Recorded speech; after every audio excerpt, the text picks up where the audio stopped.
Alright, Brush Monkeys, we are back, and we are continuing the Dwellers Below box set from Grenadier, item number 2012, that came out in 1980.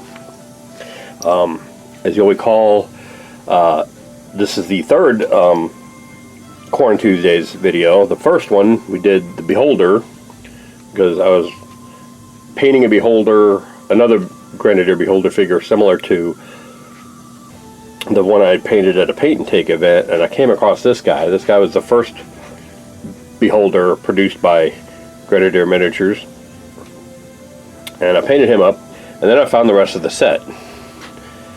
And last week we painted up the Intellect Devourer, which is this little brain looking guy with legs.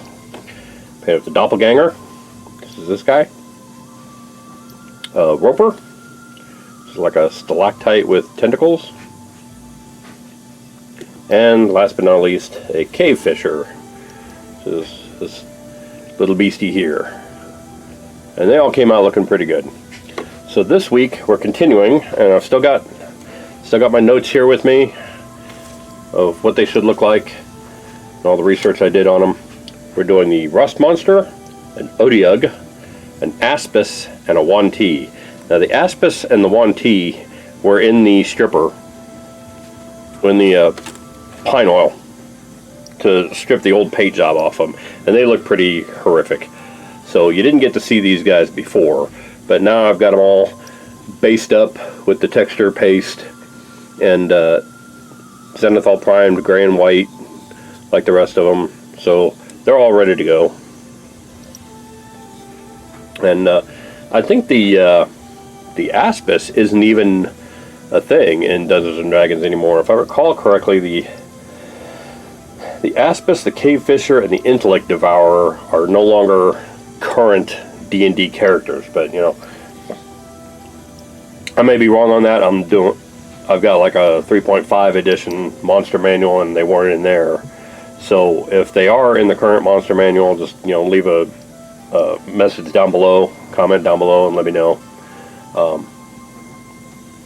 Otherwise, yeah, they're all based up and ready to go, and we're going to go ahead and start picking the paints for them. So give me just a few minutes to do that, and then we'll get started painting. Alright, see you soon. Bye. Alright, Brush Monkeys, I'm back, and as you can see, I've put down the first layer of contrast paints on all four of these characters, and they look pretty good so far. The Rust Monster got an additional layer of contrast across his back, because I don't know if you can see that, the first one I did, which was the Agaros Dunes, went on him. What dried kind of light. It looked a little light, so I wanted the back to look a little more old rust, like a little darker brown. So I put some snakebite leather on them. I'll go over and dry brush them with the Riser Rust and bring that out a little bit more. The Odiug is looking pretty good. The Aspis is listed in the D&D wiki as having a light gray to white coat or skin color. So I've did him with Basilicanum gray, but I thinned it down a little bit. So right now he kind of looks like a black and white cartoon.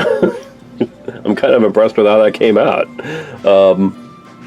Yeah, so I'm going to dry brush him white when he dries. And then the Yuan-ti I did in snakebite leather, and as you can see, he's still kind of wet, but he's got this, let me see if I can zoom in on him a little bit. He's got this diamond pattern to his skin,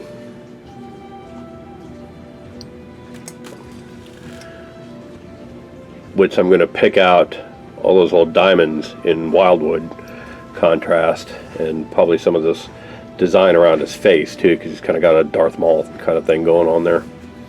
But those are all going to be picked out in probably Wildwood, but I need to go research diamondback rattlesnakes.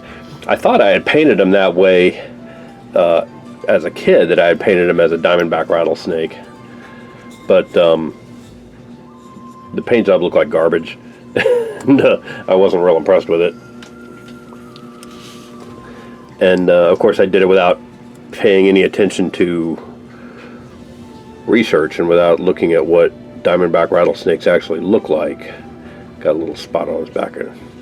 He touch up there. Alright, so the thing about the contrast paints is when they dry they tend to kind of shrink up, and so sometimes they'll pull away from the highlights and whatnot. Sometimes they'll pull away from shadows and little details, and there'll be places that you have to go back over. So I'm going to let these dry, and then I'll touch them back up again, and then we'll come in and talk about when I come back we'll talk about the next colors and how we're going to do the bases and all that kind of fun stuff. So alright, so I'm going to take a break right now and let these guys dry, and then we'll come back and we'll see you in a little bit. Alright, see you soon. Bye. Alright, I'm back, and we've got the second layer of contrast paints painted on these guys, mostly just bases. Couple little things like I did the rust effects on its back, the rust monster's back, painted the tentacles, the little antenna on him, so he's looking pretty good. Just did the base on him, did the dry brush the white on the aspis, and painted the wood on his shields and his little flail there. Painted his base. And the 1T, which I'm really happy with. Hope I can zoom in on this. Painted those diamond patterns on him, and he's looking really badass. Really liking how he's coming out. So I've got eyes, teeth, and metallics to do on these guys. So I'm going to let those second round of contrast paints dry. The eyes, teeth, and metallics are all going to be done with regular paints. So I'm going to let the contrast dry and take a break while that does, and then we'll come back and get started on the regular paints and the metallics and whatnot. And yeah, I'm pretty happy with how these guys are coming out. They're looking pretty spiff so far for being almost 40-year-old miniatures now. So I'm going to pause here, and I'll be back in a bit. See you soon. Bye.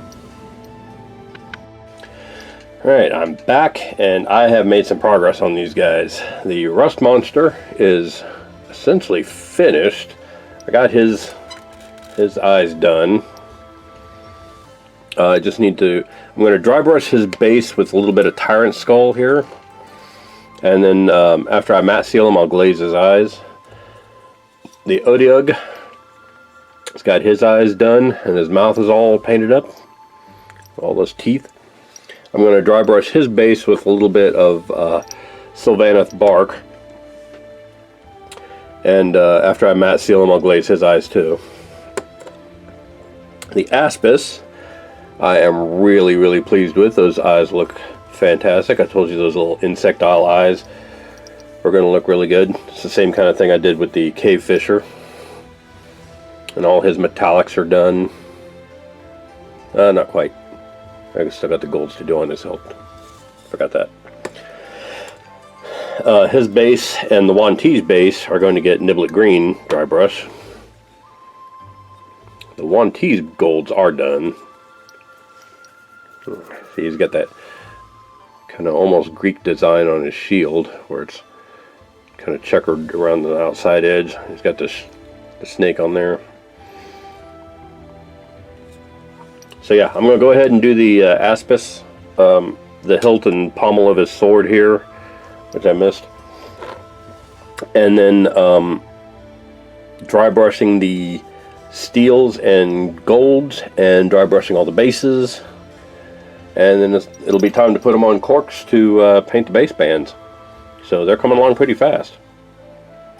So I'm going to go ahead and pause now and fix that little goober, and then I'm going to take a break and let those dry fully, and then we'll come back and do the dry brushing and the base bands. All right.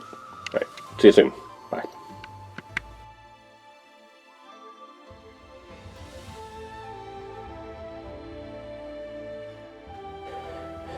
And there we go, Brush Monkeys, the full Dwellers Below set. Item number 2012 from 1980. Grenadier Miniatures is completed.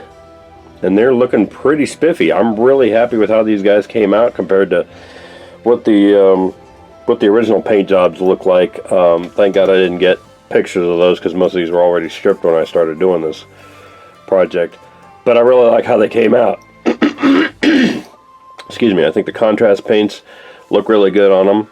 I think the certainly the skill level has been raised a little bit since back then, so that's good too.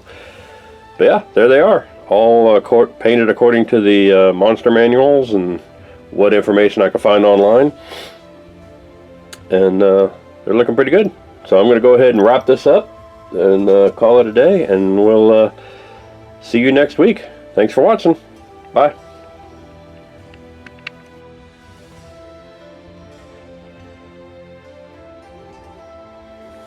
Hey Brush Monkeys, Tom from Flying Monkey Studios here. If you like what you see, click like down below. Click the subscribe button if you want to see more and want to be notified when new videos come out. Check out the links in the video description for links to our Patreon page and our Instagram, so you can see all the different ways that you can support me in doing what I do, and get your hands on some of these miniatures that I've painted if you want one of your own. You can also follow us on Twitter and Facebook if you want to see updates and see when new videos get posted. And I will see you guys next week. Thanks a lot. Bye.